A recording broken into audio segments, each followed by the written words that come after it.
What's going on, y'all? Welcome to Maho Radio, the one and only anime radio show and a whole goddamn sekai. I'm your host, Director Nasty, DN, formerly known as Director Nasty. On today's episode of Maho Radio, we have a couple topics. Just a quick preview. Of course, we got just the tip talking about the top anime of the week. We have Waifu Goddess Izakai, one from danmachi, and then we got one from Ranma, surprisingly.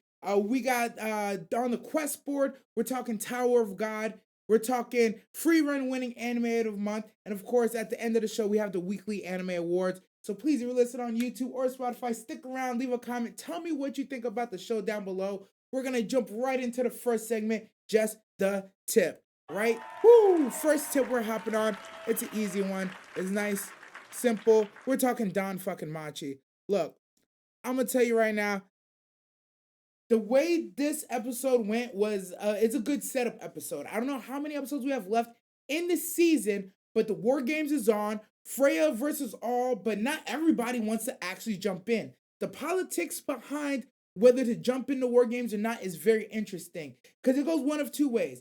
If we win, Freya goes away, we're all free, and a world power, goddess power is wiped off on or Ario, and now there's kind of a vacuum where people can fill in. However, a lot of people are afraid of Freya Fam actually winning.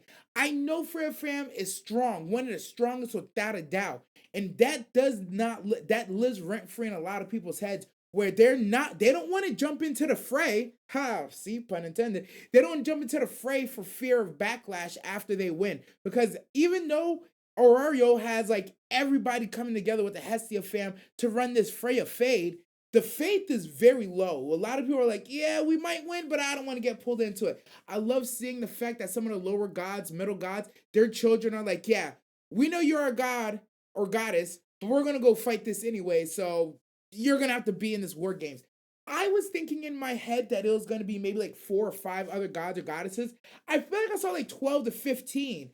It's really like a 15 versus 1, and it doesn't look like, and I'll be honest with you, it looks like a massive army, but I don't have faith in that army because they told me not to have faith.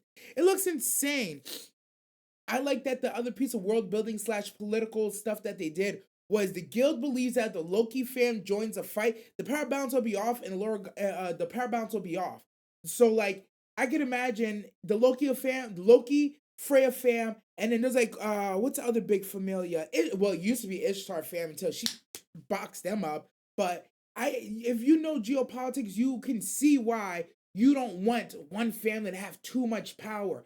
Currently, the Loki family and the Freya familia, they really keep each other in checks and balance. But this would be a rollover. Rollover? No, what's it called? A steamroller of a fight if they joined in. So they're doing things what to not get done. It was funny to see Hermes didn't join, but he's like, I'll provide resources, but I'm not joining in on this fight. And I don't understand why. I understand why he wouldn't, but it's interesting. Of all the gods and goddesses around, I thought he would have jumped on this train too. But that makes me think he's working in the background on something. That's why I'm like, what are you doing, Hermes? What are you doing specifically? We officially got level 5 Bell Crano. His upgrades weren't the greatest. One of them was interesting. It was the escape power. We'll see how that comes into play because War Games is a hide and seek style game. But the other one was he just has a higher resistance to charm, which him being Bell, he kind of already had that higher resistance to charm. But whatever. I'm gonna let it slide. I'm just glad he's level 5. He's already got in some good workout and exercise, and he's caught up to his level 5 abilities. So I'm looking for him to honestly do either A, he's gonna put in a whole bunch of work and wipe a whole bunch of people off the map before he gets to Freya, or 2, I like what YBR said in our reaction. He believes that there's a chance that Bell just going directly to Freya and like luring her out, like getting her to come out to him, would honestly be the fastest way to end this fight. I also kind of feel like that's what Belle was whispering to Lily, who is in charge of the strategy, and she got lessons from Finn, so that'll be interesting to see how that comes into play. But I see every season, everybody got their little upgrades, and Lily just got hers. Like right before we go into this big fight, Belle just got his level 5 upgrade. and I'm excited to see how this War Games is gonna go. I don't think it's gonna be. I don't think this event is gonna be one of those ones that spans across like 5, 6 episodes. I believe we get this War Games done in 2 episodes. I really can. You got one episode of Lily, the army versus army, or army versus Freya. Because honestly, Freya fam really only has, it looks like 15 or 20 people fighting for them. They didn't even bring everybody. I really feel like Freya fam's like, yeah, we're gonna send out our best 10 versus your entire army and watch us do work. And I ain't gonna lie, I believe the Freya fam's gonna do work. So with that being said, I'm excited to see the next 2 episodes because I think there's only 2 episodes left. The resolution I think we're gonna come down to is, yeah, Belle's gonna have to press Freya. Freya just needs to say her goddamn feelings because like you're a grown ass woman, goddess of fertility. I understand you're not usually good at using your words and your emotions. You're used to just jumping on it and doing tricks on it, and everybody gets what they want. But you don't have to do more than that this time. We packing your ass up to the sky. You're going back to heaven, girl. At least that's what I feel like. I don't think Belle's gonna make her go back to heaven though. I think a lot of people are gonna want it to happen if they win, but I don't think that's what's gonna happen. So we'll keep an eye on that moving forward. The next tip we're gonna jump on top of, we're talking Bleach shit. Gotta cleanse the timeline, you know what I mean. It was real. Honestly, Bleach episode this week was interesting because it was a very emotional episode showing Shinshui's background and Shinshui and Nano's relationship and background. Apparently, he is her uncle, and he has had her Zanpakuto this entire goddamn time because her mama's family carries a curse, and that if you get that Zanpakuto, you ain't never gonna fall in love with nobody. You're destined to be alone forever. And if you do get a man, that man's just gonna die. And she wanted to spare her daughter from this curse, but the daughter's like, fuck it. I don't give a damn. I don't give a goddamn. I don't give a motherfuck. Give me my Zanpakuto so I can put in work. Honestly, the backstory was real sad, real emotional. Continually, Shinshui has to take on responsibility and burdens that he really doesn't want to. As somebody who avoids responsibility and burdens as much as possible, but also oftentimes take them on because I have no other choice but to handle business, I feel his pain from like a real relatable point of the story, honestly. We learn once again that Central 46 is not shit. I will forever scream this from every rooftop that I get the chance to scream it from. Central 46, what the fuck are y'all even doing in Bleach? Do y'all do anything good? Do you have any bright ideas? Are you actually here to help? Or are you just some red tape hindrance and bureaucracy to stop advancement? Like, what the fuck are y'all actually doing? The fact that we now understand that Zanpakuto is a holy relic and she hid it, and they didn't like that she hid it. So they killed her. Yes, that's right. They killed her. Normally, in my mind, if somebody has something that you want, you're behested to probably keep them alive, probably in captivity or under horrible circumstances, until you get what you're looking for. She wouldn't give it to them, so they killed her. They were okay with the relic being lost for eternity, killing this woman. They're like, if you're the only person who knows where it is, and you didn't tell nobody else, and you're telling us you didn't tell nobody else, and we kill you, we have no intention of recovering this relic. Why? Somebody make it make sense. I don't understand what they're doing. They're on the wrong side of history with that. They're on the wrong side of history when Sensui went to go get Aizen out of lockup. They're on the wrong side of history when freaking they were debating about Ichigo and his place and presence in Soul Society. Central 46 is literally always on the wrong side of history. They are the dumbest, most useless 46 pieces of shits I've seen since a goddamn incomplete football team. Why do we even entertain what they say? I have never seen one of them in the streets boxing. Every time I see them, they're either doing something stupid or getting bodied. Why do we continue to listen to them? I don't fucking know. I know you need elders. I know you need older members to stay around and impart wisdom and carry the torch and pass it to the next generation. But if Central 46, if this is a torch that you're passing, I'm going to drop it in a fucking pool of water and hope the flame goes out, because that's not the flame that we should pass on. Y'all should just lay down just like the fire and die. But, you know, that's not what we're here to talk about. We're not here to talk about that. We're here to talk about Bleach as a whole. I have to get that off my chest a little bit. I love the trash talk from this angel Quincy that then turned into an owl that then turned into a god. It was very philosophical and biblical fight with this owl slash angel. He's talking about the sins of man, sins of the soul reapers. He looks like an angel. He talks about godliness. He's using, there's a lot of references to theology in how he's talking shit about how the Quinces are superior and the soul reapers don't belong, and how you running from me as a sin amongst gods, and your existence is on front to the kamio kamis. And it was very beautiful. And the irony that the final attack was actually a whole ass trumpet. And if you've ever read the book of Revelation, sorry to get, theological slash the Bible biblical on you, I don't know if you guys read, believe, whatever, but in the book of Revelation, they talk about the angels will sound the trumpets to signal the end of the beginning of the not resurrection, not restitution. What's it called? Not the revelation. God damn it, my words are failing me at a crippling moment. Rapture. The trumpet will sound. It will sound to start the rapture. And ironically, his final attack is a giant trumpet. Actual beautiful theological wordplay and showing. Again, Kubo in his bag pulls some shit out and just starts motherfucking cooking. Bleach was absolutely amazing. Fire shit. The next tip we're gonna get into is Dan. In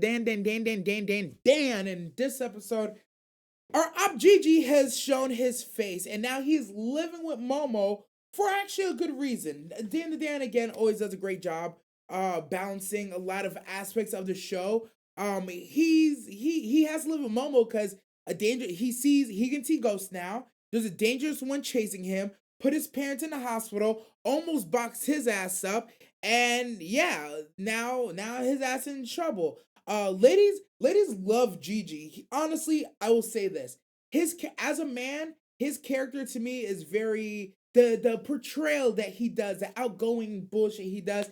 It's very annoying. Like I feel like if I was his friend, I could take him in small doses, but I couldn't be like an all the time friend. But Shotty's, I understand why Shotty's like Gigi. He's actually very charismatic. He's built. He's tall as hell. Like he's not afraid to be himself or what looks like himself out loud. And it's one of those things that, yeah, Shotty's gonna be attracted to that. Yeah, I see it. And yeah, I understand why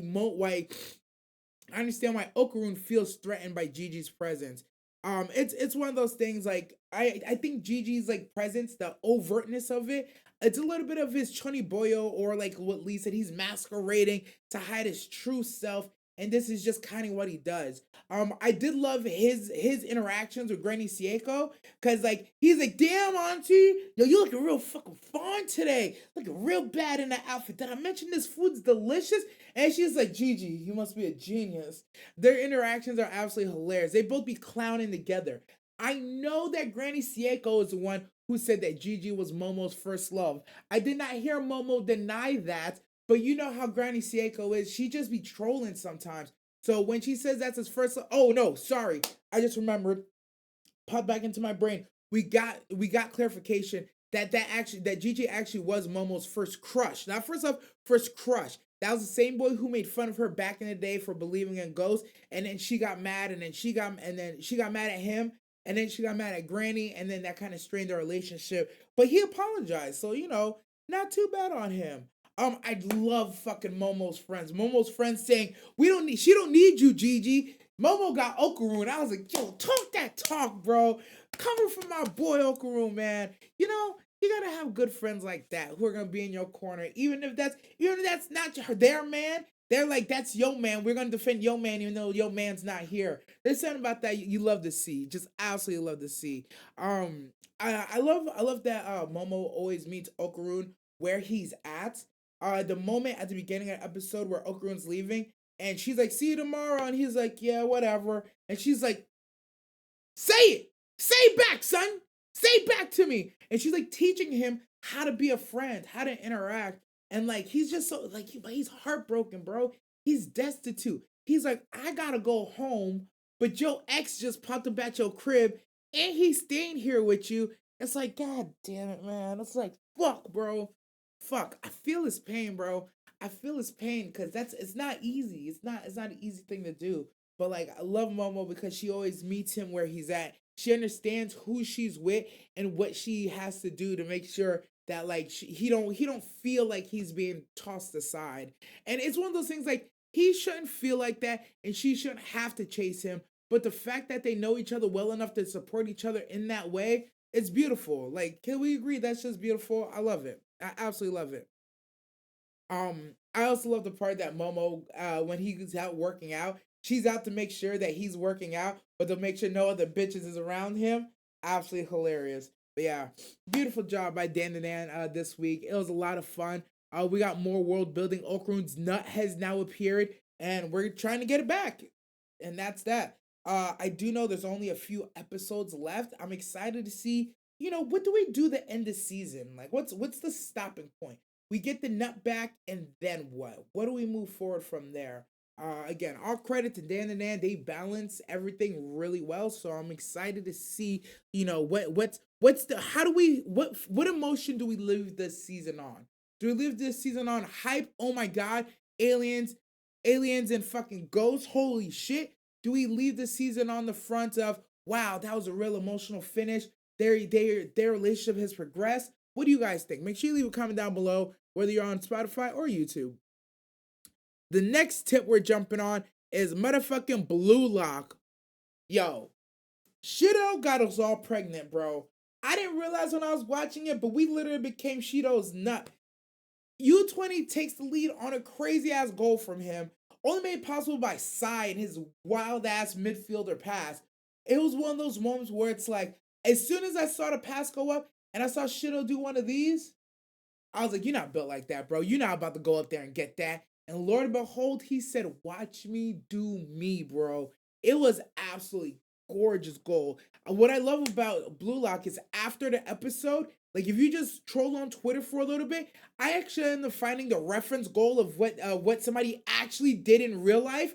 Yo, the real life one, it was dope. It was cool. It was like, oh, nobody thought of that. But Blue Lock elevated the hell out of it. Really made it beautiful. Say what you will about Blue Lock's animation this season. The animation, everything's not moving the way you want it to move, but when it's time to lock in and drop some dope ass fire art, to really drop some music and really put you in a moment where you could really feel the impact of what's going on, Blue Lock still captured all those moments beautifully. That's why I will agree with people saying, yeah, the animation is not the best, but when it matters, Blue Lock shows the fuck up. Blue Lock always shows up on the art side of things. I love the philosophy about how man, woman, and people in general choose to leave their legacy. Some people's only legacy will be the children that they produce. Some people's legacy is the art and the videos like this that they leave behind. Some people's legacy is what they do, what they present to the world, and thoughts, ideas, or science. Shido said, what I'm going to leave in the world is my soccer. When I'm gone dead, I'm in 6 feet under, getting eaten by maggots and all kinds of decomposing type bugs. The one thing y'all will remember is that I was one of the greatest soccer players that ever lived. And there's something so real, so pure about that emotion, that feeling, that I really feel people overlook. A lot of times, people, when they think of legacy, most of us, the only legacy we will ever leave behind is potentially children. Like, I hate to say, and it's objectively true, a lot of us will not be remembered in the annals of history. A lot of us will be footnotes. A lot of us will just be a RIP date or post on social media. A lot of us will just be a tombstone or a vase on somebody's counter, right? But to leave true legacy behind, that's what I feel like Shido was talking about. There's more than one way to be remembered. You don't have to be like a president. You don't have to be like, you don't have to be like, I don't know, a richly famous actor or YouTuber or streamer or something like that. You can leave your legacy by just doing one thing better than everyone else, by just leaving one impact on the world that your names will never be forgotten. And this episode, it showed that perfectly. Rolled into Isagi having a moment with Ego where he's like, Ego, what next? And Ego's like, I taught you everything you have to do. And Isagi's like, you dumb motherfucker. You think we give a fuck about, oh, we changed Japanese soccer? Nigga, I want to win this game. What the fuck are you talking about, son? And it's like, yo, legacy just means so much. Winning means so much to these people. And I absolutely loved it. It was beautiful. We went into this game, and I've always known this. Ego's goal was to change Japanese soccer forever. I can say as of right now, with what he's done with Blue Lock, according to the story, he has without a doubt changed Japanese soccer forever. Forever and ever. That is enough for Ego. That is not enough for Blue Lock. Blue Lock wants to get this W. They're like, you could scout me, you could pick me up, foreign teams, all that shit. I could have an okay career, but fuck that. I want to beat an under 20. I want to beat these motherfuckers and take their spots. And we're going to see if they have a shot at it. I'm actually excited. I'm really fucking excited. Baru coming in to devour Isagi further proves, I've said this in the past and I'll say it one more time. I truly believe at a certain point of Blue Lock, Ego started directly looking at Isagi and he's like, yeah, this guy is a prototypical player. He's the player, he's the most average middle of the road person in this entire goddamn Blue Lock. And if I can make him the greatest part of Blue Lock to come out, he could be the blueprint of soccer players for the rest of Japanese history. He's the one who could be it. He's average height, average rate, average ability, average skill set. His one special power, the spatial awareness, is something that can be taught and learned. He has the drive, he has the determination, which are the intangibles that a lot of other people don't have, to legitimately upgrade and get better. He is the blueprint. That's why at a certain point in Blue Lock, I feel like Ego started catering a lot of lessons towards what Isagi needs. Because he's like, all these people have something extra that this kid doesn't. But if I could get this kid to be on the level of all these other kids, that's a true win. Because that means I could take like 9 out of 10 kids off the road and turn him into Isagi. So I feel like with that being said, Ego's definitely trying to build up Isagi. With him bringing in Baru to devour Isagi further proves my point that he wants Baru to devour Isagi. So the point is, he's not actually supposed to devour him. He's supposed to try to devour Isagi. Isagi rises above, gets in a flow state because Baru pushes him, and now we have the perfect player. That's what I think is happening. That's where I think it's going. But I might be crazy. If you agree with me, comment down below. If you disagree, tell me what you think. Am I off base thinking Ego has chosen Isagi as a true future of Japanese soccer, or at least the blueprint for which he can make photocopies of Isagi? I think Rayo's also another great example. Fantastic example of, oh, you're good, middle of the road, but if I put you through a Blue Lock training program, you might accidentally become him. Rayo's another good example, but that's just my opinion. I'm okay being wrong on that. Who knows? We'll motherfucking see. That ends just a tip. We're going to jump into the chat to see what everybody thinks, see if we got any call-ins, see what we're going on. 15 episodes, 5 left. 5 episodes left of what? Is that danmachi we have 5 episodes left of, or what? Am I tripping? We got Heat incoming. 4 episodes of Heat is a tone to wrap up, most likely. The season finale next episode. danmachi has 15 total. Yeah. Ooh. So that means we got like 3 or 4 more, because I think we're only at episode 10 right now. Oh, boy. That's actually a lot. That's actually a lot of space. Holy hell. That is a lot of space. I'm not mad at it, though. I'm legitimately not mad at it. I'm actually fucking excited because I know a lot of things are winding down. So I think there's 2 or 3 episodes left. Alpharetta got 16-2, which was skipped this week, sadly. Okay. So Alpharetta's been cooking in the background. I'm not going to lie to you. Alpharetta is good.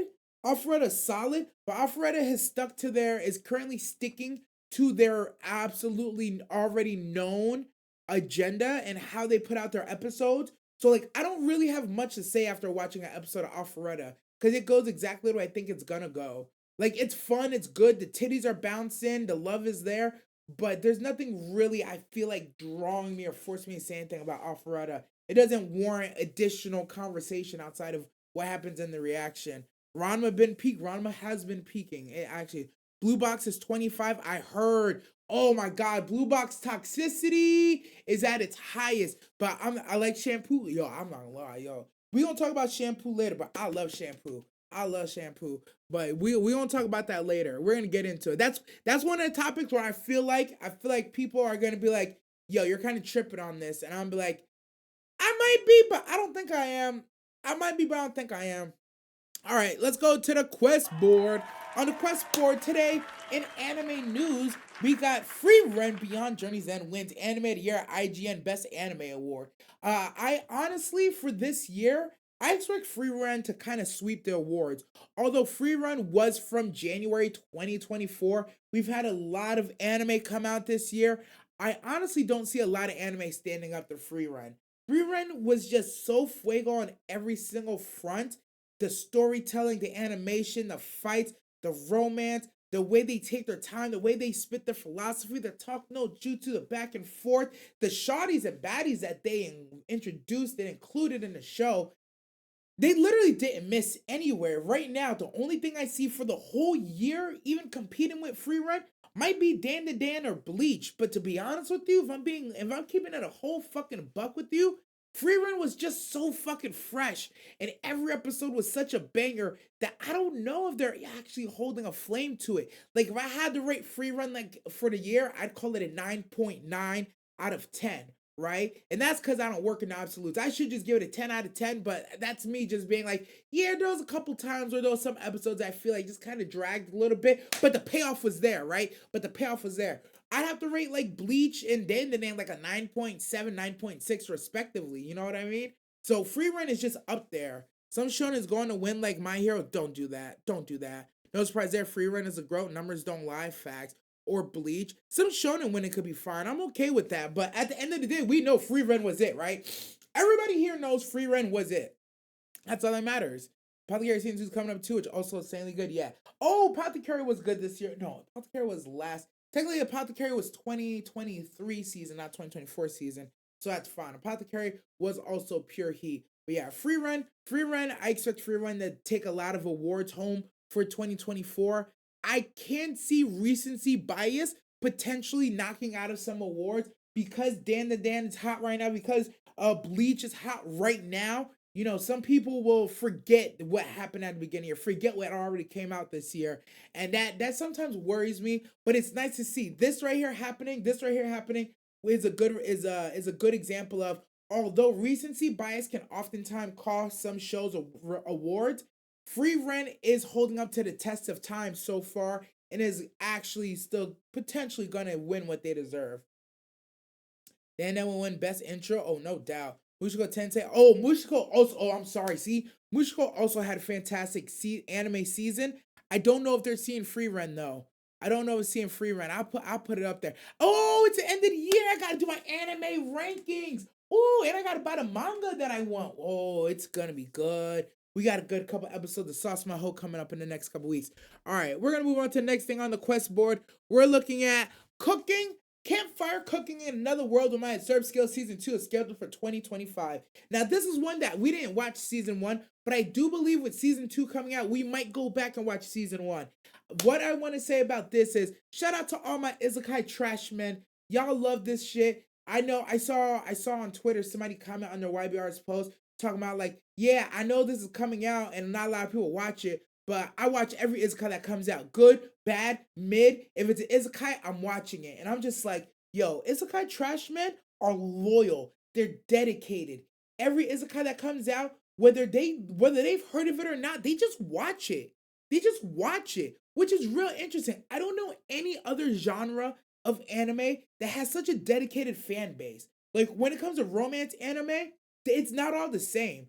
I'll see the people that watch Ranma will not watch Blue Box, will not watch Tomo-chan, will watch Dandadan, but won't watch Love is War. And it's like, but they all have romance in them. Like, why aren't y'all like together on the same page on this? And it's like, no, don't put us all in the same box. Same thing with shonen shows.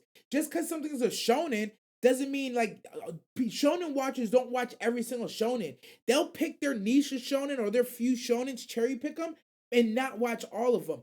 Isekai trashmen, my dogs, my loyalists, they will watch every Isekai that drops in a season without even question. They don't give a fuck. Do you know when I knew it was bad or good, whichever you want to classify it as? It was when Magic Revo came out. Magic Revo is not only is it it's a Isekai shoujo fantasy show. And honestly, it did better views. It did better views on YouTube than a lot of other shows that came out in its season. And a lot of people watched it and talked about it. The only problem with Magic Revo is episode 1 through 9 was probably like an 8 out of 10. And then episode 10, 11, 12 was like a 3 out of 10. They fucking dropped the ball at the end of the season. They closed up a lot of the good storylines early. and then the last 2 episodes were just nothing but pure romance, emotions, and crying. It's like, man, y'all should have done a better job trying to mix that up. That's the only place Magic Revo messed up. But at the end of the day, because it was an Isekai Trashmen watched the hell out of it. They didn't just watch the hell out of it. They loved the hell out of it. They loved it. Well, I shouldn't say they loved it, but they were there. So shout out to my Isekai Trashmen. Campfire Cooking in Another World of My Serb Skill coming out in 2025. I don't know if I'll see you there, but I know y'all will be there for sure. That's one thing I know. I like Isekai Trash. I haven't seen this one. It was meh. I feel like people loved it, bro. I heard multiple times people say in the same because this one, the Campfire Cooking in Another World and the vending machine dropped almost like in similar seasons or back to back seasons, and everybody was raving about both of them, the vending machine one and this one. I was like, all right, bro, whatever. Lico Rico's better, bro. I love Licorice Recoil. That yo, whoever said first off, let's get this straight. My first anime technically was Sailor Moon, and that's a shoujo anime. So like, I don't care what anybody says. I will watch a shoujo anime. I'll watch the fuck out of it. Okay, first and foremost. Second and foremost, Lico Rico is way better than Magic Revo. Not even fucking close. It's really not even close. Both thugging in their own right, but yeah, Lico Rico over Magic Revo. Y'all comment down below which I believe. Isekai Trashman, if you made it this far, drop a salute in the chat for me. Or yeah, drop a salute in the chat or comments for me. And yeah, shout out to y'all boys. This is where we get kind of flagrant. Last on the quest board, we got Tower of God. Season 2 workshop battle will conclude with episode 26. We are on episode 24. And I gotta be honest with you, man. Tower of God, I'm going to say this with all due respect. First and foremost, shout out to all the animators. Shout out to everybody working on Tower of God. Everybody who's behind the scenes making this a reality. Shout out to y'all. Y'all are doing the best that you fucking can.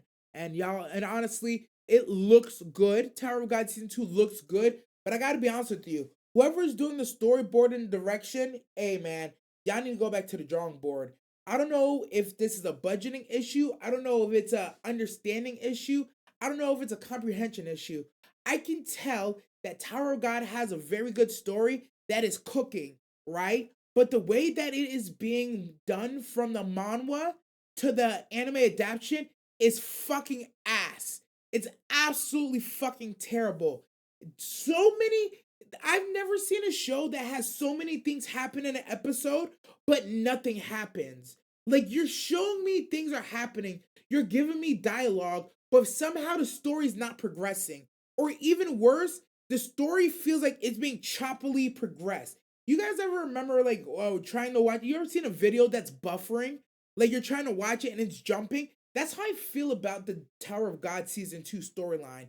It's a buffering video where you start off, I understand what you said, then you jump forward, then I was like, wait, did I miss something? Then you jump forward again, I'm like, wait, I didn't understand that last point. What are you talking about here? Then it jumps forward, it's like, wait, weren't we just over here doing this with that person? And then it jumps forward again, I'm like, what the fuck is happening?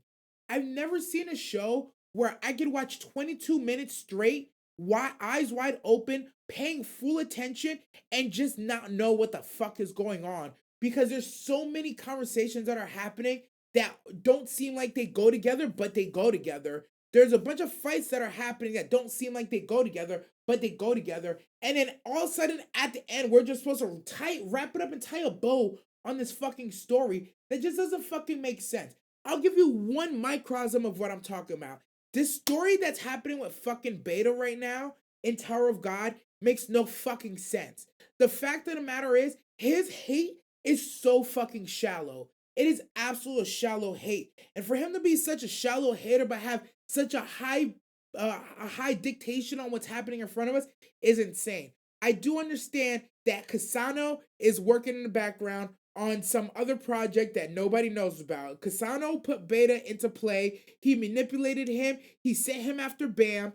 I get all that. But like, Kasano's just working in the background. It doesn't even make sense. He just seems like he's doing things and he says stuff, and all of a sudden I'm supposed to believe, oh my god, Kasano's some fucking mastermind. Like, there's literally no precedence that makes any sense of how you guys are trying to link Kasano through to Beta, and like we're supposed to understand that he's manipulating Beta. That Kasano is secretly some fifth player in a three-player game, but there's four players. It's like there's the workshop, there's Fug, there's Bam trying to do stuff, Kasano's trying to do stuff, Beta's trying to do stuff, but Beta is being manipulated by Kasano, and Kasano's working with Fug, but Fug knows that Kasano is only working for them for one reason, and then Harangue is trying to save Kasano. Kasano says, "Oh wow, you saved me," and he's like, "Psych, you didn't save me. I betrayed you." Like it doesn't fucking make sense. It's idiotic the way it's being adapted. If you don't have the budget, then slow the fuck down. I would have rather gotten a well-told, fleshed out story that makes sense than the rush job that I feel like I'm getting right now. I know the worst part is you hear me talking. You can tell that I'm keeping up with the story.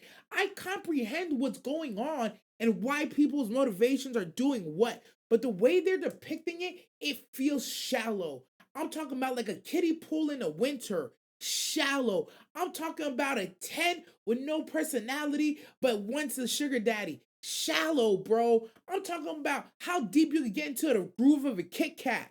Oh my god. I have so many problems with the adaptation that I keep hearing this common theme. Just read the manhwa, it's way better. Read the manhwa, it's way better. I'm starting to believe that y'all niggas are lying to me because I refuse to believe that this show, after what they did in season one and how dope and amazing and well told season one was, I find it hard to believe that season two can be this fucking bad. I refuse to believe it. It's one of those things like nobody on the adaptation team is like, hey man, we should probably go back and like, I don't know, either slow down the storytelling, make some scenes more impactful, make some things make a little bit more sense. Oftentimes I feel like the dialogue, I feel like we're just being told something like we're supposed to fucking know it. Like we're just being told something like we're supposed to fucking know this already. Like I don't feel no sense of build up to a reveal. They'll just say something and it's like, what the fuck? Like, huh? Like perfect example. In the last episode, we finally get the understanding that it's been 7 fucking years since Bam last saw his friends. 7 years has passed. And it's been 1 year since he fought Manzino to the workshop battle. I'm like, a year has fucking gone by. I'm like, oh my god. It's like, so it's been 7 years in total, and in 1 year since he fought Manzino. I'm like, oh, this explains. And mind you, we're like on episode, like, I don't know, like 20 something of this season. And it's like, oh my god, now I understand why Kun and all them, they're looking Bam in his fucking face, and they're like, that's not Bam. I'm like, y'all saw this nigga like 2 years ago. There's no way after 2 years you don't know that's him. But because it's been 7 years, now it's been 7 years, I'm like, oh yeah, I could believe y'all know that's not him. Oh yeah, 100% I believe y'all know that y'all don't recognize him. 7 years? 70? Oh yeah. Look, if you look at me year and you look at me, you look at a picture of me from 7 years ago, I promise you would say you're a fucking lie. There's no way that's you. If I showed you a picture of me from 7 years ago, you would be like, holy shit, he coming. Holy shit, he rolling. Holy shit, he fat as all fuck. So I understand it now. I actually understand it. But the fact that they just casually dropped that episode 24 of the second season blows my mind. Absolutely blows my mind. I take so much pride. I try not to be negative about anything that I'm watching, but it's one of those moments where the animation team, we cool. Sound design team, we cool. Whoever's doing the direction and storyboarding of this, whoever is funding this, those three parties, I'm not happy with you, bro. I'm not happy with you at all. I would have preferred you made us wait another 2, 3 years for season two and give us like something that makes sense versus whatever this is. Whatever this is. That's why I'd say whatever this is. Cause I try, bro. I try my ass off. I be sitting there and you see me. I'm following the whole story. I know what's going on, but the impact just lacks impact, bro. It lacks impact. Y'all let me know in the comments down below. Am I tripping? Am I wrong? Are you currently watching Tower of God? Do you feel the same way in watching versus reading it? If you've done both, I especially want to hear from you. If you're only watching, tell me what you think. Or did you already drop it? If you're only reading, tell me. Well, actually, if you're only reading, you can't really help me. So, sorry. Not sure if I'll ever go back to Tower. Yo, honestly, I don't know if I would either. We also had Soul 11 this year and Kaiju number 8. Oh, damn. Yeah, we did. Oh, yeah, we did. Damn. Actually, you know what? You know what? I have to go back and revisit my top 10. I gotta go back and revisit. I'm excited to do my top 10 for this year. It's not gonna be what y'all think. Because we did have Free Run, Solo Leveling, Kaiju number 8. Holy shit. Ooh, we had Mushiko again. Oh boy, we had a lot of bangers. We had Blue Lock. Blue Lock. I'm not gonna sleep on Blue Lock. There's actually been a lot of good anime this year, and I'm acting like there wasn't. A lot of bangers. But anyways, all right, that's all we got for the quest board. We're gonna move in to the next thing. Waifu, Goddess, or Isekai, our favorite game to play. Today on Waifu, Goddess, Isekai, we got the baddies of danmachi version 2. Version 2. In this one, we're matching up some shawties that, you know, are a little bit unconventional outside of the Hestia fam, outside of the goddesses. We're going with some basic, I want them not call them basic, because, you know, just because a shawty's not top tier doesn't mean she's not the best. You know what I mean? Oh, Foxy has something to say. What's going on, Foxy? I 100% believe the webtoons is better than the anime. Honestly, I haven't bothered watching it after a couple episodes of the first season. Oh, Foxy's a Tower fan? I wasn't ready for that. I would want you I would want you to, you don't have to finish season 1 of Tower. I would want you to watch a couple episodes of season 2 and tell me what you think. I feel like if you watch like the beginning to the if you watch from the beginning of the workshop battle, I would want to get your thoughts. I would definitely want to get your thoughts. If you just watch the beginning of the workshop battle to where we are currently, which would be like 8 episodes, maybe 10 episodes, and get your thoughts. Cause like honestly, right now, in the gutter. It's in the gutter. Man, today's waifu goddess Isekai, we got eyes from the what familiar is eyes from? Oh, Loki familiar. We got eyes, we got Daphne. Oh, we got eyes, we got Cassandra, and we got Daphne for waifu goddess Isekai. This one I feel like is pretty simple, pretty straightforward. Eyes, as you know, is the apple of Bel Crano's eye. She is a sword princess. She's out here, one of the most powerful people in all of Aurario. She bodies people. She got the little rapier. She be stabbing motherfuckers. She follows her little man, her little man Bell around, and also she love to eat, boy. Everything with eyes is always all right. The best part about her is she don't talk too much. So, you know, y'all gonna have some fun, y'all gonna chill, but she's also not gonna yap your ear off. Me personally, I happen to like a good yapper. Cause me sometimes I just want to be quiet and just listen to somebody talk about what they care about and just look at their pretty mouths and watch them lips flap. That's one side. Next, we got Cassandra, Mrs. Doom Gloom. I can tell the future, but also kind of low key, high key, thicker than a motherfucker. Cassandra, sweet, quiet, dark haired girl, really in tune with her emotions. Also, she can see the future, which could be a great, great asset because it's one of those things like, if like, oh, babe, it's about to happen. She's like, yeah, it is. You got about 3 seconds to get out. Oh, 3 seconds? Bam, you're out that bitch in time. Fantastic. Being able to see the future definitely has its perks. Definitely has its perks. Last but not least, we have Daphne, who is, for lack of a better term, Cassandra's handler. She's cool in her own right, powerful healer, and honestly, she got red hair, and I like her fit. She's real cool. She's real lit. But I feel like when it comes to waifu goddess Isekai, we're about to get the solution right here. So we're gonna start for waifu. I'm starting waifu. I'm putting eyes as a waifu. Again, I feel like we can have some fun, but in the long term, I kind of need me a yapper. I need somebody who like when I don't feel like talking or I'm like non-verbal because I'm just chilling, is gonna like, you know, strike up some conversation. Otherwise, if it's me and eyes, it's gonna be two non-verbal motherfuckers just chilling for a whole bunch of time, and then we gonna go box a little bit, spar, have a little fun, and but it's gonna be a real quiet time. I feel like she'd be a good time, but not for a long time. So I'm a waifu eyes. Goddess. I'm putting Cassandra as a goddess, bro. She can tell the future. That means like I could base my stocks and my portfolio based on the things that she says. I could know like, hey, do I need an umbrella today? Or hey, which car should I drive today? Or hey, should I stay home today? Like it's gonna be a little dangerous out there. Also, she has these really cool, crazy fucking dreams and premonitions that she'll just always have time to yap about. And here I'd be just watching her talk about it. I'm like, damn, babe, what happened in the dream again? That bitch did what? Like, we'd have a great fucking time. And of course, she got a banging body. And my favorite part about her, she's a little shy girl. She a nice little shy girl. Everybody loves a nice little shy girl. Who doesn't? You'd be crazy not to like a shy girl. Izakai, I'll tell you right now, we're Izakai and Daphne. I think Daphne's cool. I think she's dope. I do like she's a little feisty. She got that fiery side to her. But I just don't see her enough. I don't think we'd really mesh too well.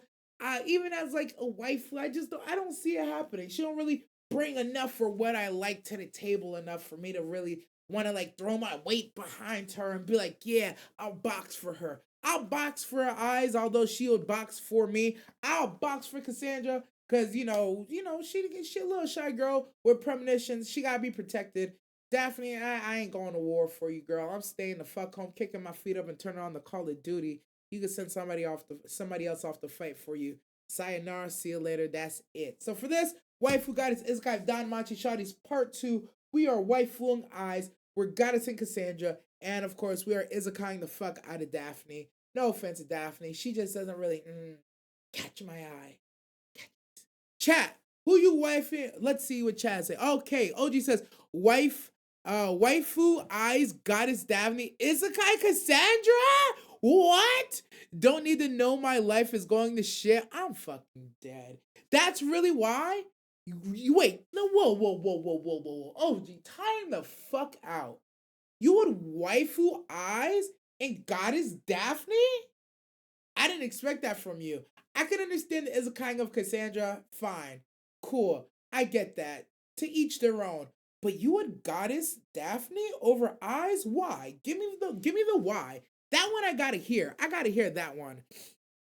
If Eyes loves you, she'll talk to you. She talks to Bell the most and rarely sees him. You know what? You know what? That's fair. You know what? I might have underestimated that. You're right. She does talk to Bell about fighting, but she talks to him. You're right. She's not a yapper though. She's not a yapper though. I'm a sucker for short hair, best girls. Oh, so she just falls into your fetish. You know what? I actually have no problem for that. I really thought it was gonna be something about her personality, something more you know about her that the rest of us are ignorant to. But you just like short haired girls. Honestly, I like Cassandra because she has dark hair and she's a shy girl. The future telling is just kind of like a little bonus, a little addition, a little sprinkle on top of the sundae of greatness that she is. So yeah, honestly, that's fair. I have no issue with what you said. I approve. The next waifu goddess Izakai. This one is a little bit unconventional. Normally, I wouldn't do characters of this nature because I try to keep it relatable to what I like. The milfy types, the thicky thickums, the real nice. Ooh, she coming type of shawties. For lack of a better term, college shawties. That's who we usually do waifu goddess Izakai for. But this one, I want to go through and do some Ranma waifu goddess Izakai because we have some real interesting shawties that have appeared and a little bit of different dynamic amongst them. Xandra nice, but the hair tips the scale. Fair, fair, fair. I won't even argue with that. I won't even argue with that. So for this waifu goddess Izakai, we got Akane, Shampoo, and Kodachi. Honestly, Akane, the star of the show, head girl, number one for Ramna. I like her with long hair, but I also surprisingly like Akane with short hair too. I love the way that she shows that she cares and that she will take care of you. She'll heal you back to health. She'll fight for you. She'll have your back on certain. She'll have your back. They truly have your back and support you. I love all that about her. Next, we got Shampoo, who just popped onto the scene, who can also fight and box, but her style of love is much different. She has like an infatuative love. She's all about you. My man, my man, my man. And there's something about that just really captures my simp heart. Her character design is dope. She's also different from Akane because she's from a different country. She's from China. Her upbringing is mostly with shawties. She spends her whole life fighting. Her way of support is just kind of being there in general. So I don't really know. And last we got Kodachi, who will do anything to keep you. I put her under the umbrella of Yandere because she gonna like you no matter what. And if she like you, she gonna do some things that you probably don't like in the spirit of either trying you or keeping you. And sometimes that could be hot, sometimes that could be scary. I do like, again, dark hair, dark eyes. I love a woman that's all for me, about me, so saying my man, my man, my man. But sometimes there's a limit. Sometimes they can say my man one too many times. They're like, ah! And I feel like that's the type she would be. So for this waifu goddess Izakai, in my humble opinion, this is how we're going. And I know a lot of people won't like this, and frankly, to be fair with you, I don't give a damn. I don't give a right to ask. I am waifuing Akane. Me and Akane, we're gonna have a great time. We get along. We agree with a lot of things, but I just feel like in the long run, I don't want to have to continually be fighting or going through these misunderstandings to make sure that we are on the same page and we're in a good place. There's a certain point when it comes to like, I want you to trust me for who I am, saying I'm going to trust you for who you are. And, if we can't get there, I don't know what to tell you. I'm going to goddess the newcomer Shampoo. Why? I love a girl who's a lovey-dovey girl. And right now, Shampoo is very lovey-dovey. She all about me, all over my boy Ramla. She's that shit's cute as a motherfucker. And like the voice, the whole switch up, all of it's amazing. Even when she's trying to kill Ranma, I'm like, yo, still kind of hot. I ain't gonna hold you. Still kind of hot. And also, I don't know if you saw the fit switch. Yo, when she go from battle fit to chilling fit, damn. And on top of that, we know Shampoo can cook. If you know, you know. Shampoo is whipping up that good old pork and fried rice. Yeah, man. She is getting it. I am Izakaiing the fuck out of Kodachi because she's the type where if I say I'm going out with the boys, she's like, okay, babe, no problem. Oh, by the way, I made you a drink over there so you could pregame before you go out with the boys. And I would drink the pregame drink and I'd wake up in it the next day. Why? Because she freaking roofied my goddamn drink to make sure I didn't go out. That's the type Kodai is. She would cut my brakes to make sure I can't go out with the boys. She would slice my tires if she caught me talking to a coworker. She would literally like attack my mother's house because she's a woman also and she wants no competition. I can't have that kind of yandere around me. You can't just be bodying the women around me because you think something's going on or this, that, or the other. So for those reasons, yeah, Kodachi, yeah, you gotta get bagged up, girl. You gotta get the hell up out of here. We gotta send you to the shadow realm, put her ass in the gulag, get her the fuck out of here.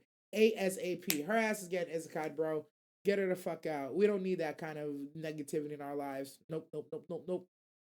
So yeah, chat. Tell me what y'all think below. Let me see. We got OG said, waifu Akane cause hair upgrade. Okay. Goddess shampoo is Guy Kodachi. Goated. Absolutely goated. 10 out of 10. Cinema. No notes. I accept. Bro, I got like 4 eyes, 1 minute. That didn't gotta pay the bills for real. I do. Shampoo reminds you of purple haired Ramna. Kind of spitting. You kind of spitting. While we're on the topic, Girl Ranma clears, bro. You notice I didn't put Girl Ranma on this because Girl Ranma actually fucking clears. I hate to say it, but holy fuck. It don't matter which shawty in the show you put Girl Ranma next to, better. Just fucking better. Shorty Ranma the most stacked, easily the most stacked. Not even fucking close. It's actually not even fucking close how much he clears every shawty in his own show. And it's one of those things where it's like, I think I said before, Rama is like the most confusing boner like to ever exist. Cause it's like, you're so bad, but I know you're not her. Damn. Damn. Speaking of which, we're gonna roll right into the awards of the week. We're gonna start with Ramna. Since I did this on purpose, right? Make sure you get that. I did this on purpose. The romance of the week, I'm giving it to Ramna. Because this episode really exposed to me something that I've always felt, but like I have a better understanding now that I'm grown, right? Although Akane is his wife, is his fiance, the type of love that Akane shows versus the type of love that Shampoo shows is always been like one of those things, like for me at least, where it's like how do you want, like, not even for me, it's always been a constant battle with, as a man, how do you want to be loved? What is your style of love? How do you feel like you're really being appreciated? My beef, I love Ranma the show. The fights are hilarious. The chemistry between the characters, Ryoga Akane, Ranma, the family, the gags, all of it's A1. But what this episode, this most recent episode showed me, and why I'm getting romance of the week, is shows the very differing types of love that you can experience. We see Shampoo has a very feminine, lovey-dovey type love, a very like I don't want to say cater to you because that's inflammatory. It's a very much like a supportive, like I'm gonna call it feminine love, where it's very sweet, it's lovey-dovey, it's kissing, it's touching, it's the words of affirmation. You my man, you's my husband. I love you. You're mine. I'm yours. It's like God damn, that shit's beautiful. And then you have Akane's type of love, which is like a more like grounded but supported love. I almost want to call it tsundere love, where it's like, I love you, baka, but like that's really how it is. And because of what I like versus what Ranma even had to look at himself to see what he likes, it really opened his eyes that like he likes Akane, but Akane never really lets him know how she feels. Versus he got Shampoo wrapped around his neck, kissing up on him, talking about my man, my husband, I love you, you're mine. Oh, I can't wait to do this X, Y, and Z for you. And even Ranma is fucking cracking.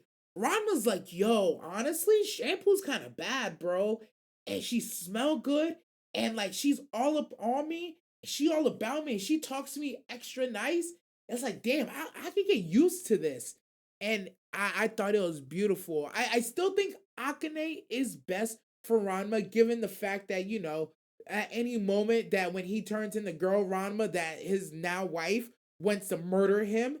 And she knows, and I love it, the fucking funniest gag in it is that she knows there's boy Ranma, there's girl Ranma. If he's boy Ranma, it's love. If it's girl Ranma, we gotta run that motherfucking fade. And it's all time, all at all times, anytime. Yo, when Akane caught them in the bed cuddling, oh my god.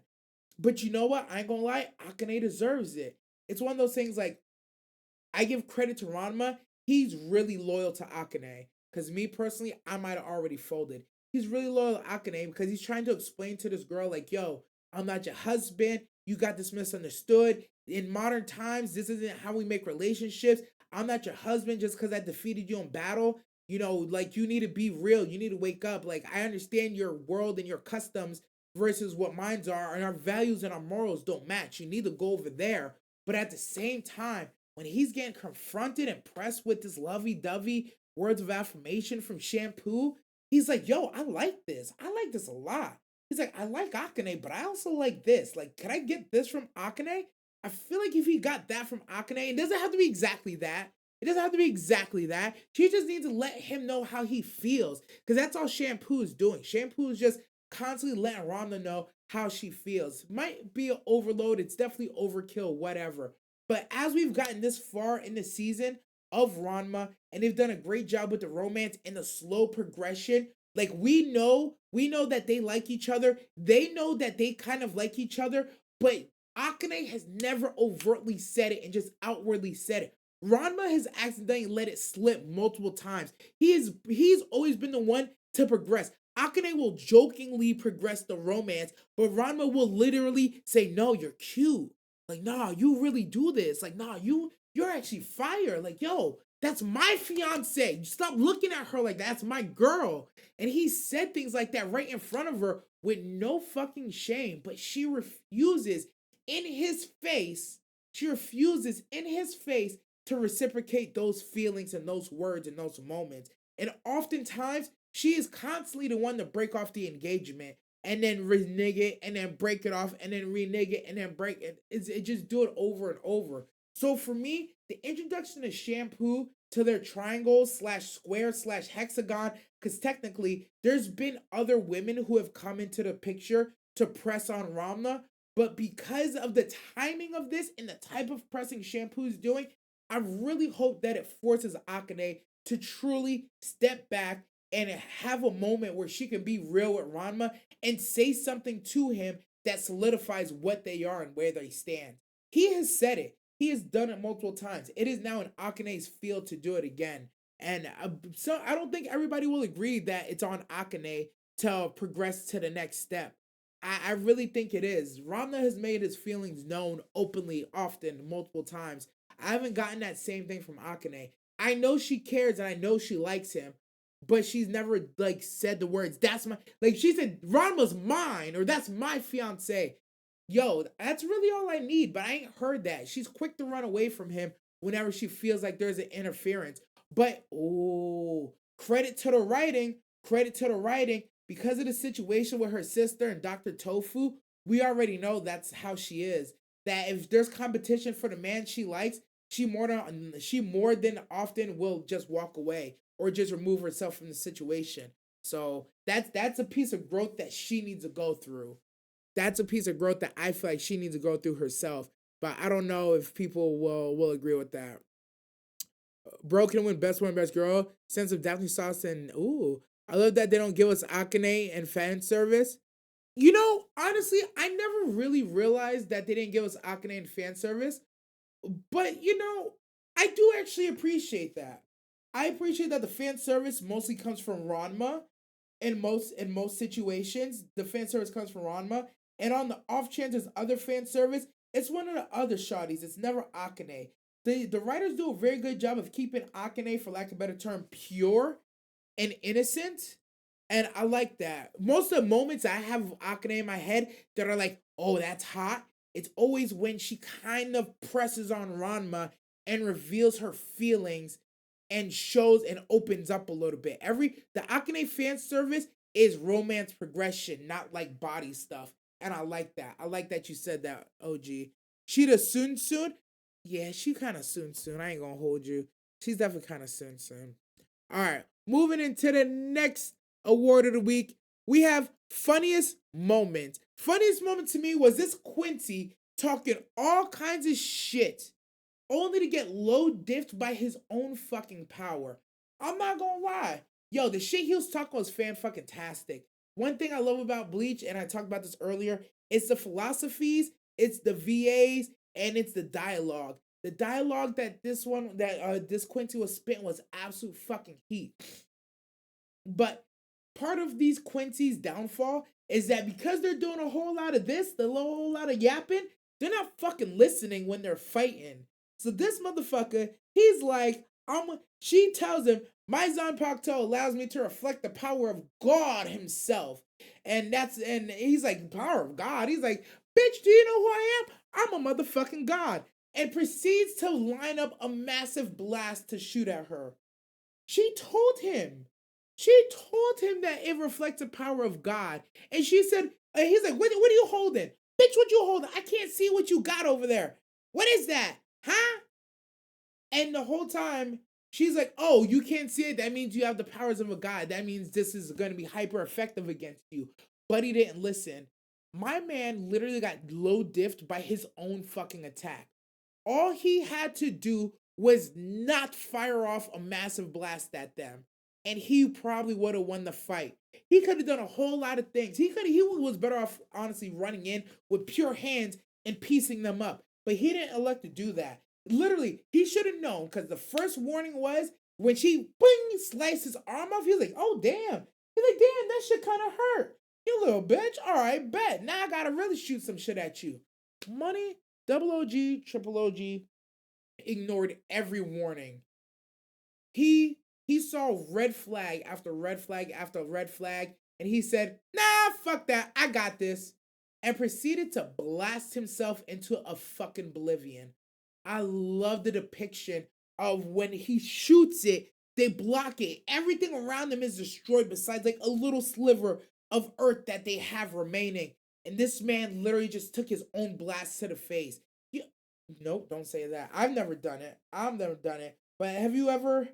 You know what? Honestly, I'm gonna leave that alone. I'm gonna leave that alone because I'm not gonna talk about that. But I say all that to say that shit was hilarious to me. I legitimately laughed because by all means, this motherfucker was about to kill the head captain and the head captain's goddamn lieutenant. He really was. All he had to do was not do exactly what he did, and he would have won. But the Quincy's belief that they're the superior being, the seed lies so deep within them that they put themselves on this pedestal of grandeur that's often their own downfall. time and time again we see that they're talking about Boku wa Quincy and Boku wa blah blah blah blah blah blah blah and whatever yada yada yada they're talking about, and then they just low diff themselves. Thank God. I thank God every day. I feel like I understand why Ishida is with the Quincy's, but I also see why he's gonna turn on them because they're not much smarter than Central 46. You rewind to like about 40 minutes, you'll get that joke. But yeah, yeah, all this guy had to do was not drop a spear bomb on Nano and fucking Sensui, and he would have won, but he didn't, so he lost, and that show's hilarious to me, and that's why he gets the funniest fucking moment. Anytime I get to laugh my ass off at a goddamn Quincy piece of shit, that's what the fuck I'm gonna do. Quincy's are kind of cool, but fuck them at the same time. All right, next award of the week goes to Hands of the Week. Hands of the Week goes to Majin Ku for getting waxed by the Tamagotchi. Honestly, Hands of the Week should go to the Tamagotchi #1 for beating Majin Ku's ass, bro. This fight was absolutely fucking ridiculous. There's a moment where Majin Ku does like a split, a barrel roll while he's in a split. He does like some sort of fucking like Jabberwocky's windmill move, and then he jumps and then he just shoots a basic ass Kai blast. And Tamagotchi #1 just literally goes like, weave, and just weaves it. The fight was fucking bananas. It wasn't overly surprising. If I had to imagine, if somebody that's never fought a day in their life was told, okay, today's your first day on Earth. You have the greatest abilities of like the 20th best fighters known to man, but you've never been in a fight. Now go. It's like Majin Ku was literally just button mashing on his controller, thinking he was gonna be Tamagotchi #1. And Tamagotchi #1 was like, yeah, I picked the worst character in the game, but I have total control over this. And was just like weaving everything, hitting him with the little Kim fucking. It was fucking hilarious. The fighting style of Majin Ku was actually fucking primal. It was very fucking primal and ineffective. Not ineffective. It was primal. It was what word am I looking for? It was wild. He was just swinging, bro. He was just swinging. I couldn't tell if the moves were intentionally bad or if he really didn't know what he was doing. It was just absolutely terrible. But Hands of the Week goes to Tamagotchi #1, and because Majin Ku literally couldn't land a single blow, got bodied. Maybe he would have done better against Tamagotchi #3, but I actually don't know if that's true. I actually don't know if that's true. But we also know with the Majin Ku, Majin Buu, Majin series, we already know that the first fight is typically not the best. So I'm interested to see what this Ku is going to go through to either potentially become the threat of the show, that thing that we have to beat, or if this is going to be a truly just a gag character that we thought was about to be something but isn't going to be something serious. I don't know how to feel about it. Honestly, the fight was so bad that I couldn't even assess how Goku or Vegeta would do against the Tamagotchi #1. But I really feel like it was embarrassing, bro. It was embarrassing. Hands of the Week go to Tamagotchi #1 for beating this fucking clown right here. Cause look at him. This was in the middle of the fight, mind you. This screenshot was in the middle of the fucking fight. Bro, what are we doing? Majin Ku, hey man, I'm gonna tell you right now, hey, you don't have to go do something else. Next award of the week is most despicable. Most despicable goes to Citry Smart, bro. This shoddy is actually despicable. I can't begin to tell you how surprised. I'm also probably gonna give this like kind of like a plot twist of the week. Also, I'm giving this. Oh no, fuck! I'm giving a plot twist of the week too. She is despicable and an awesome plot twist for two reasons. She is playing double roles. She she is the weakest member of her group, and she wants to do research and get stronger. But the last time she did research, which apparently involved releasing a bunch of prisoners into the wild, she got in trouble. She realized that the type of research and how she wants to explore her alchemy is not accepted in the public eye. So she needs to go into the shadows to complete her research. Enter the Oshkosh Tower. She now makes a second personality that looks exactly like her assistant. She infiltrates the evil organization and directs them into doing her research. She makes them pay for her materials, gather her materials, build the shit for her, test out all her shit. Meanwhile, she's just running around doing whatever fuck ever she wants on the other side of things. She even gives her alter ego a backstory that she hates Citry Smart. But now that I listen to what she says she hates about Citry, it actually all makes sense. That, she's the one that's accepted. She's the one that gets to do X, Y, and Z. She's the one who gets to this, that, and the other. Versus what she wants to really do is just move in the shadows and just do whatever the fuck she wants.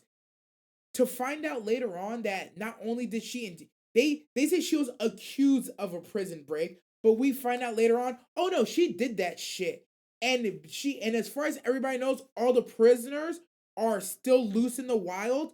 We know that they're not loose. She caught every single one of those prisoners, murdered them, and made them into this freaking Frankenstein monster called Killium. So like everybody's talking about, yeah, all those prisoners are still on the loose somewhere. Whole time, every piece of the prisoners is right next to them because Killium's right here. It's insane. I actually felt bad for Oshkosh Tower at a certain point because these idiots had no clue how badly they were getting played by Citry. And then by the time they figured out that they were getting played, it was absolutely too motherfucking late. Absolutely too fucking late. And on top of that, this girl is actually a psycho. Like, there's a point she says, oh, it's just colored water. I didn't realize colored water was like a joke made for Kool-Aid. And she poisons the Kool-Aid because we know this because she was going to make somebody else drink it. And like, you can't do that. She's like, yeah, it's just colored water. Ha ha ha. And she drinks it and then she's like, oh, I don't feel so good. And then later on, she makes a reference like, we could give them some colored water. And it's like, oh my God, this bitch really. And like, if you know real life cults, real life cults would have these moments where they would all drink the Kool-Aid together that had poison in it and they would all die together. She literally has poisonous Kool-Aid. It's one of her abilities. She makes poison Kool-Aid that apparently she's tested on herself so much that she's immune to it. This girl is the definition of despicable because she lives this double life where on one side she is a heinous, very questionable individual, but she pretends in the daytime to be this good person that does whatever Cry wants and X, Y, and Z, but she is not. She is vile. And also, she's a violator. She be feeling people up. I see how she touched Cry. I see how she be touching Tino. I see how she be touching her own sister. Citry Smart needs to be on a watch list, multiple watch lists with the red dot over her goddamn house. Because not only is she the plot twist of the week that she is her own worst enemy, literally, but she's also a questionable individual just as a whole. Cause like, oh my God, she needs Jesus, bro. She needs Jesus. My Girl Genius, 13 episodes of grieving, by the way. Okay. Uh Depends if Goku can go Super Saiyan 3 in kid form. That'd be interesting. That'd be very interesting. We'll see though. We'll see though. And last award of the week, since we did best plot twist and most despicable went to Citry Smart. Episode of the week. We're giving it to Dan Dan for a couple reasons. Dan Dan, honestly, oops, wrong thing. Dan has once again had a fantastic episode. They continue to pull off a perfect blend of world building, romance, and smoke, giving Gigi a legit reason to be in the household that, Granny Sayako is supposed to help him exorcise this ghost that put his parents in a hospital and is chasing him. Knowing that this ghost has already caused 3 mediums to commit an Alt F4 on themselves, and the only 2 that were alive said, go talk to Granny Sayako. We also got the further world building that, remember earlier, that Granny Sayako is only powerful in a certain area. And because the house where they have to go is out of that area, she's now delegating her job to Momo to go help Gigi. So it all makes sense. The world building of that ghost, Granny Sayako's power, and being able to see ghosts, and once you can see them, it's a problem, all comes into play beautifully. Okarun having a crisis and spiraling into depression. Sorry. I love on the romance. That's on the world building side. On the romance side, I absolutely love the fact that Okarun continues to show and share his emotions. I love the thought process that they have him go through when he's in the classroom the next day and he's spiraling, he's going down this dark path. He's thinking about Gigi and Momo and what that means for him and Momo. He's like, "Whoa, well, she doesn't have space for all these friends in her life. I'll just fall back into the side. I'll let her have her space. I'll let her decide what she wants to do. I'm not really worthy to be her man. I have no stake to claim in this. It's not right of me." He's spiraling, and then he gets near the bottom, and he has this moment, a beautiful moment where he goes, "Wait a minute, fuck all that shit. I'm worried about all the wrong things. I'm just gonna worry. I'm just gonna focus as a man. I'm just gonna focus on myself, and whatever happens, happens. I can't dictate who's in her life. I can't dictate who she likes, who she doesn't like. I don't even know if the things that I'm thinking is true. So I'm just gonna go work out." So at lunch period, my man Okarun does a manly thing and he does what he's supposed to do. I say it all the time. Even myself as a grown ass man, it took me a long time to learn that skill. That outside of, overthinking, spiraling, self doubt, even though you can going through all those thoughts, emotions, and things, there's a moment as a man you just have to say, okay, I can both one, feel all these things, but two, that doesn't mean I can quit. I can't just sit here and do nothing. I can't sulk. I can't just go into the bottle or go down the P Hub route with the lotion and napkins. I can't just sleep a whole day away. I can feel all these things, but I still got to move forward. And Okarun, time and time again, he keeps doing that. And it shows me that inside that, occult little nerdy body, there's a man in there waiting to bust out and brewing in there. And I'm very excited about his development every goddamn episode. That's on the romance side. Again, I talked about in the beginning, Momo understanding, meeting him where he's at. He goes to work out for lunch. She knows where he works out now. So she's like, wherever you at, that's where I'm going to be. He's like, oh, I thought you'd be eating lunch with Gigi or Gigi or eating lunch with your friends. And she's like, I am eating lunch with my friends. You're right here. And it's fucking beautiful, bro. And I feel like it's one of those things that, like, it goes over Okarun's head because he's so hyper focused. But somebody like me, that's the thing I pay attention to. I'm like, that's fucking fire. That's a dope friend. Truly, that's a dope friend. So I love that they have that moment. And even though Gigi comes through and ruins it every once in a while, it is what it is. The romance does well. And of course, we got the smoke, the balance of smoke that Dan Dan had in this episode. Honestly, the whole first half was about world building and romance. Gigi, Okarun, Momo. Even Aira had her little moment where she's like, I should save this, I should still save this Sekai. And she fucking takes off running like a fucking weirdo. By the way, Aira's outfit's also fire. I don't know if this is how it is in the manga, but I feel like the anime is given, like, the girls have a lot of different looks, a lot of different outfits that I just have a large appreciation for. Because it's too often in anime, like, our characters are wearing the same outfits all the time, everywhere, and it's just, like, kind of written in there, like, yeah, that's your fit, haha, whatever. I love the looks that they give the different people. Okarun looks different in every episode. Momo looks different. Aira looks different. Everybody has different outfits. The only people who wear the same outfit are the grannies, but they're always chilling at home, so it doesn't really matter. But anyways, back to the smoke. We see that Okarun's nut is at the school, and here comes a fucking mannequin, full on fucking sprint. Absolutely fucking hilarious, bro. I'm not gonna lie, I legitimately almost started crying laughing at them chasing this fucking mannequin. But they finally get to the mannequin, find him in the trash heap. Mannequin's talking to his shoddy. I'm like, is this the power of Okarun's nut?